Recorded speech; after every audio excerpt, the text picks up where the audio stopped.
Mes šiais laikais viską vis viena žiūrim per malonumą, einam per malonumą ir tas malonumo kultas pasidarė, manyčiau, priežastim visų mūsų šitų, sakykime, šeimų bėdų. Nes pirmoje vietoje pas mus ne šeima, ne partneris, ne gyvenimas darnoje, bet pirmoje vietoje tas malonumas. Tas teiginys, kad vėlgi žmonos būkite klusnios kaip vyrams, kaip viešpačiui, ir vyras turi taip mylėti savo žmoną, kaip savo kūną, kaip Kristus mylėjo bažnyčią ir atidavė save už ją, gyvybę atidavė už ją, ne? Tai šitie du teiginiai, jie neįmanomi vienas be kito. Šitie du teiginiai negyvena vienas be kito, jie yra pastraipoj, jie yra vienoj pastraipoj. Ir šičia atsiranda dar vienas malonumas, kurį mes naudojam poilsiui ir kuris būtent sugriauna galimybę šitas dvi eilutes naudoti vienoj pastraipoj gyvenime. Paimkim tą pačią vieną eilutę, ne, žmonos,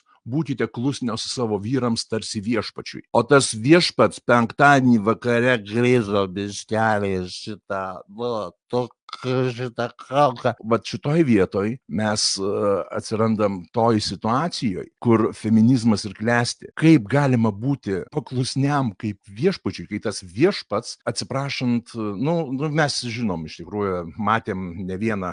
Iš tikrųjų, tai yra labai, vėlgi čia gal galima mane išvadinti kokiu dabar šiais laikais populiaru ten konspirologų, vatnikų ir panašiai, bet čia yra labai sėkminga sistemos dalis. Sistemos dalis valdyti, kai sakant, baudžiauninkus, ne, va, kaip ir sakėjai, ne, mes ugdyti baudžiauninkais ir ne vyras ir moteris, o boba ir diedas. Ta prasme, va, šitoj vietoj mes, jeigu norim, ne, sukurti normalią, darnę ir teisingai vaikus auginančią šeimą, mes neturim teisės į poilsį ir tas poilsis yra vienas iš tų. Man labai patiko, aš tikrųjų vieną video padariau, turėjau nedidelę problemėlę su mašina, biškį pargriuvo, biškį pasiremontavau ir prireikė neužšalančio skysčio. Pračiu, niekur nerandu, čia vis viena iki parduotuvės nuo manęs čia toli, žinai. Ir mano, kadangi ne per seniausiai praėjo gimtadienis, kažkas iš svečių man padovanojo, nežinau, visi mano aplinkoje žmonės žino, kad aš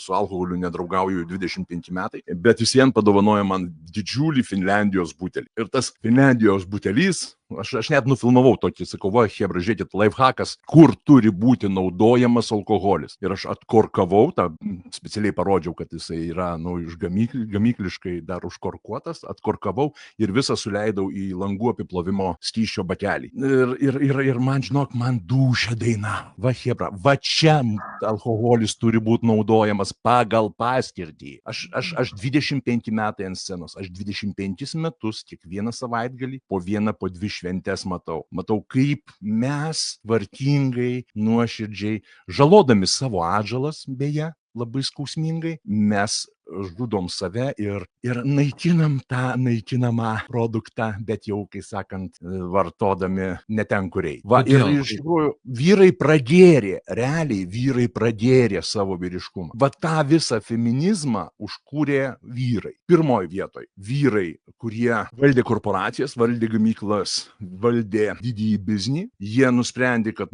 reikia kažkokios pigios darbo jėgos atsidavusio. Nėra geriau atsidavusio darbuotojo negu vieniša mama. Ne? Tai pats geriausias darbininkas. Pigus, ne? Ir 100% atsidavęs darbui. Bijantis dėl savęs, dėl savo ateities, dėl vaikučio. Tai vienas epizodas, kad iš kur iškilo feminizmas. Ir antras epizodas - alkoholis. Kaip galima naudoti tas pačias dvi eilutes Biblijos, ne? Vyrai turi mylėti savo žmonas kaip savo kūnus, kaip Kristus mylėjo bažnyčią. Kai tas vyras, jisai dabar, aš nežinau, čia yra baisiausia realiai rykštė, man asmeniškai. Ir man ypač baisu pasidarė, kai aš, kaip ir minėjau, prieš 2 metus pradėjau dirbti mokytoju. Mano pamokos buvo gyvenimo įgūdžių programų, kur mes su vaikais labai daug bendravom visom temom, kokiom įmanom. Ir kur aš pamačiau, kaip jaunimėlis, 8-okai, 9-okai, garbina tą mūsų vadinamą gėrimo kultūrą. Tai yra tragedija. Jauni, vaikai dar. Ir jie alkoholį,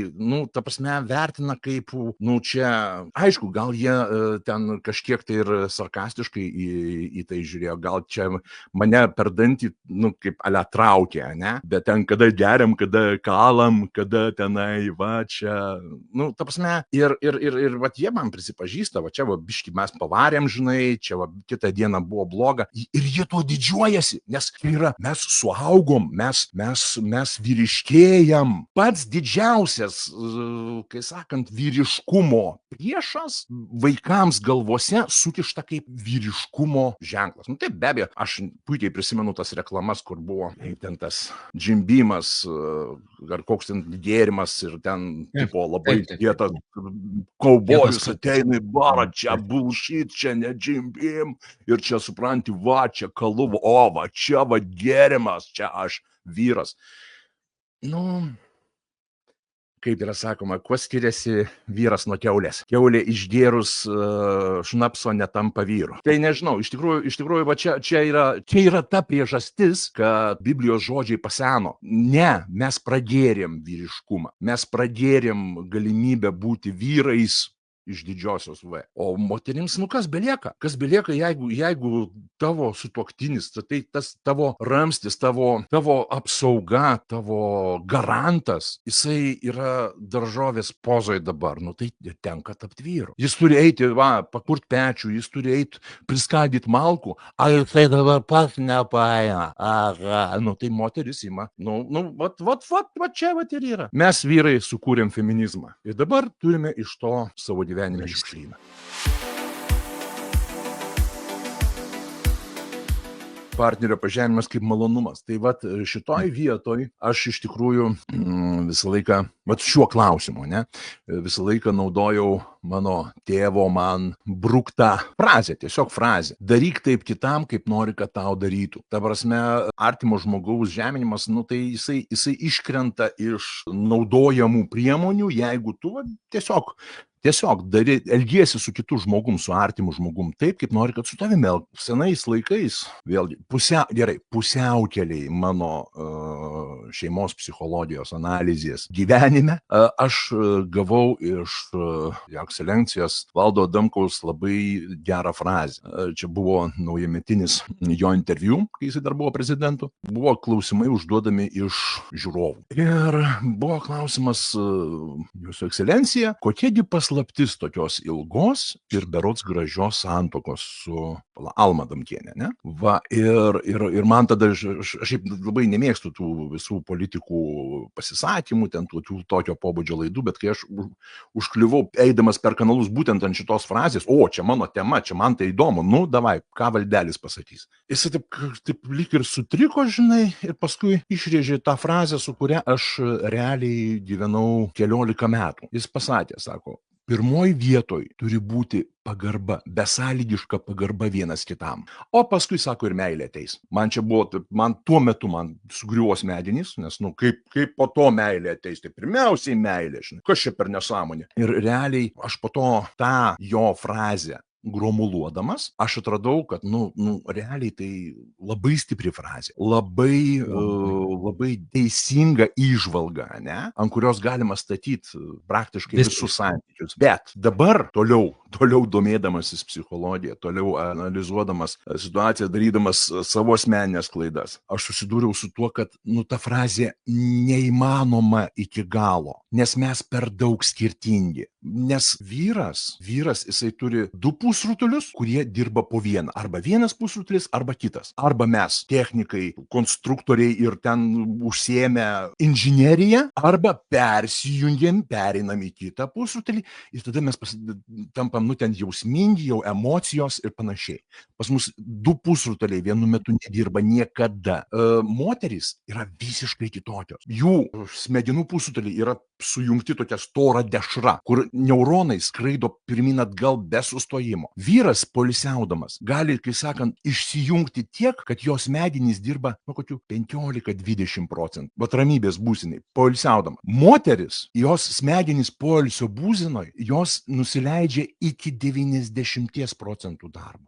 Ta prasme, mes žiauriai skirtingi. Moterys visą pasaulį suvokia per emociją. Kodėl jos viską prisimena? Vat mudu su Šarūnu, pavyzdžiui, susikipsim, man duosim vienas kitam į nosį. Apsisukę, sueisim, sakysim, Šarai, sorry, aš kaltas, aš viskas. Šarūnas pamirš tai, ką aš padariau. Ne? Nes aš atsiprašiau, mes įsprendėm, mes pamirš, dingo, tai ištrinta. Moteris? Ne, jinai ten irgi frazės tokia yra. Net jeigu moteris tau atleido, tai dar nereiškia, kad to neprimins artimiausio konflikto metu. Taip yra mūsų fiziologija, nes moters smegenys, moteris pasaulį suvokia per emociją. Ir kai įvykis yra surišamas su emocija, jis įsirašo abiejuose pusrutuliuose pas ją. Ir dėl to jinai niekados to nepamirš. Jinai visą gyvenimą tą ir nešis. Tai šitoj vietoj ir mes turim suvokti, kad moteris yra emocionalus sutvėrimas. Moteris vyro neprivalo mylėti, privalo suprasti. O vyras neprivalo suprasti moters, jis privalo ją mylėti. Moteris mylėdama vyrą, tikrai nuoširdžiai, ten taip myli, jinai jį gali išduoti. Jinai jį gali, kaip išduoti, aš nekalbu apie šitoje vietoje ne apie seksą. Jinai gali net nužudyti. Aš, pavyzdžiui, mačiau vieną interviu, kur moteris pasakoja, jinai nuteista tenai iki gyvos galvos, žodžiu, kad ten daug metų sėdėt, už tai, kad jinai nužudė savo vyrą. Ir jinai sušypsina, aš jį labai myliu. Tu pasižiūrėk ten biškį žemiau, į savo įklyną, tu diedas, tu niekados nesuprasi moters. Tu nesuprasi moters. Niekada. Vienu žodžiu, chebra, įsikalkite į galvas. Moters vyras niekada nesupras, nes ten yra kita dimensija. Ją įtakoja viską. Ją įtakoja dulkių sluoksnis ant stalo. Ją įtakoja žvaigždžių pozicija, kai sakant, danguje. Ją įtakoja mėnulio fazė, priešfazė, nufazė, užfazė. Ją įtakoja PMS-as, kaip ten MS-as ir po to post-PMS-as, ta prasme, ją viskas įtakoja. Mes to nesuprantam. Ir va šitoje vietoje, pavyzdžiui, aš žiauriai klydau. Aš žiauriai dariau bjaurių klaidų gyvenime. Ta prasme, ir kai tai suvoki, ir man pavyzdžiui, man dabar nežmoniškai gaila, kad aš va tiek domėjęsis, tiek skaitęs, tos pačios Biblijos eilutės man šitos buvo švento. Ir tą aš įsisavinau, bandžiau įsisavinti, ne? 93-95 metais, tam laikotarpyje. Nepadėjo. Nes tiesiog nebuvo to, kas pasakytų, negalvok apie ją kaip apie save. Pas ją kitaip sukasi šarabanai. Mes negalim to ignoruoti. Tai yra gamta, mus taip gamta sutvėrė. Vat dėl ko aš ir sakau, kad mano karta prarasta, mano vaikų karta prarasta. Mes turim nuo mažens kažkaip tai vaikus auginti dabar taip, kad va toksai dalykas, malonumas per partnerio pažeminimą, kad jisai būtų eliminuotas iš pasąmonės lygmens net. Toliau, vėlgi tas susipriešinimas, kovojimas prieš partnerį. Ne. Yra labai geras pasakymas. Ginčo su moterim atveju vyras sau turi užduoti pagrindinį klausimą. Tu koks nori būti? Teisus ar laimingas? Kita vertus, dar vieną reikia suvokti dalyką. Vyras negali kovoti prieš moterį, nes jisai vien tik tais žengdamas į kovos lauką, jis jau yra pralaimėtojas. Jis iš karto pralaimi, nes, laimėti prieš moterį, tu vyras, tau yra gamtos duota būti jos saugotoju, jos aprūpintoju, jos užuovėja, jos išklausytoju, jos psichologu. Kaip sako, jeigu moteris negali išsikalbėti tau, tai jinai išsikalbės arba psichiatrui, arba meilužiui. Ta prasme, tu turi būti viskas jai. Ir dabar tu, būdamas užuovėja, prieš ją kovoji. Asilė, tai neįmanoma, tai neleistina. To negalima daryti. Jokios kovos vyro prieš moterį neleistinos. Kritikuoji moterį. Ta prasme, tai yra žema ir nevyriška. Žodžiu, čia sakau, ir tos Biblijos eilutės, jos veikia, jos šventai reikalingos mums. Bet tik tais bėda ta, kad mes turime užauginti kartą, kuri sugebėtų nedaryti tų nesąmonių, kokias darėme mes. Taip, mūsų tėvai, kaip ir sakai, jie nėra blogi.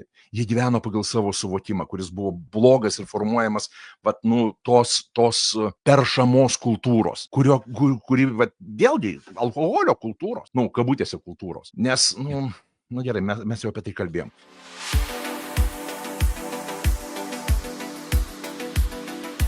Karalius, elgtis, ne, karalius. Karalius ir pagarba. Du punktai, kuriuos aš norėčiau užbaigdamas akcentuoti. Pagarba savo, teisingai sakai. Iš tikrųjų, tais pagarbos savo išraiška labai pagelbėtų, jeigu žmogus kažkokiu būdu, aš šiuo atveju kalbu labiau apie vyrus iš tikrųjų, sugebėtų pamatyti save iš šalies, kaip jisai negerbė savęs, prisivartojęs vėlgi tų pačių. Aš turbūt dažnai grįšiu prie alkoholio temos, nes tai yra didžiulė tragedija. Aš esu netgi tokį nedidelį straipsnelį įpiešęs į Facebooką, kai mane tikrai užkaitino neigiama prasme vienas vaizdelis jubiliejuje, kur jubiliatės dukrytė dalyvavo, kuriai buvo 4 ar 5 metai, gal mažiau net. Ir kai tėvas prisigėrė ir jubiliatės visos nakties darbas buvo gaudyti vaiką, kad girtas tėvas to vaiko nesužalotų. Kad tas vaikas pakraupusiam akim žiūri į tėtį, tėtį, aš noriu į tualetą, aš jau matau, aš prie pulto stovėdamas, aš matau, ką vaikas kalba, ne, kūno kalba, viską. Tėvas, vaikelis mane ateik pašokam, aš tave pamėtysiu. Tai buvo toks vaiko psichikos žalojimas. Ten mane užvirino, kaip turi būti. Toliau dar ką aš norėčiau pabaigai priminti, kas yra karalius ir kas yra karalienė. Šeima tai yra vieta, kur vienu metu yra 2 karaliai, karalius ir karalienė ir 2 vergai. Jeigu mes šitoj situacijoje, bet kokioj situacijoje iš tikrųjų, mes paimtume už pagrindą karalius ir karalienė, aš esu tarnas savo karalieniai, o jinai savo ruoštų, jinai bus tarnaitė savo karaliui. Ir mes tos pozicijos niekada nepamesime prie bet kokių aplinkybių. Tai vėlgi turėtų atvesti prie, įspūdingų rezultatų. Aišku, vėlgi tai yra labai gražios skambios frazės, kurios ne visada suveikia, kai moterį įtakoja emocijos, kai įtakoja vėlgi tie patys mėnulio fazės, žvaigždžių planetų išsidėstymas ir panašiai. Mes vyrai turim suprasti, kad yra momentai, kai mes turim palaikyti tą sunkią akimirką moters, kai jai sunku, kai jai yra kažkoks išbandymas. Mes turim suprasti, kad mes turim būti ramstis. Dėl ko negalim leisti savo ilsėtis gyvendami šeimoje? Dėl to, kad mes turim būti pasiryžę bet kurią akimirką būti ramsčiu savo partneriui, savo sutuoktiniui. Partnerystė iš tikrųjų blogas žodis, nes partneriai tai lygiaverčiai dalininkai kažko, verslo, ten kažkokių tai užsiėmimų. Šeima nėra tai lygiavertis reikalas, nes vėlgi vyrai netarnauja, o aptarnauja. Neišskirčiau. Viskas yra daug paprasčiau. Viskas realiai yra daug paprasčiau. Aš vėlgi norėčiau, kad mes žiūrėtume į viską paprastesniais žodžiais, paprastesniais pavyzdžiais. Aš su vaikais, kai dirbau, aš labai mėgau vieną tokį pavyzduką, hibridiskau. Jeigu mes paimsime plytą, silikatinę baltą plytą, kuri drūčiai sveria, jeigu mes iškelsim ją virš galvos, ir jeigu ją paleisim, jinai mums kals per galvą. Tai bus, taip yra gamta surėdyta. Tai nereikia to daryti. O mes tai darom ir paskui žiauriai nustembę. Kodėl man ta plyta Nes tu ją iškėlė ir paleidai savo virš galvos. Taip yra. Mes labai dažnai būtent šitaip ir elgiamės. Tai elkimės su savo partneriu, su savo sutuoktiniu kaip su karalium ir kaip nors tegul kaip su karalienė. Ir pažiūrėkim, kas gausis. Ir laukiam komentarų, kaip sekėsi įgyvendinti abipusės besąlygiškos pagarbos formulę ir elgesio karalius su karalienė.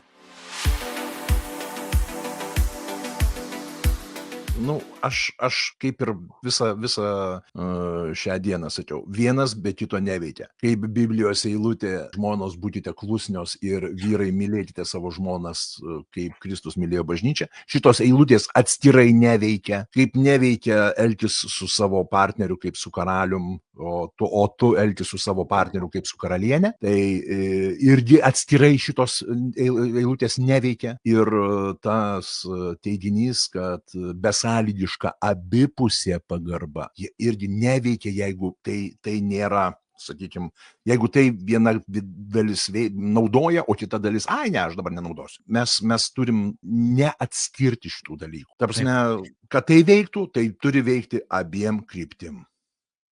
Iki visiems.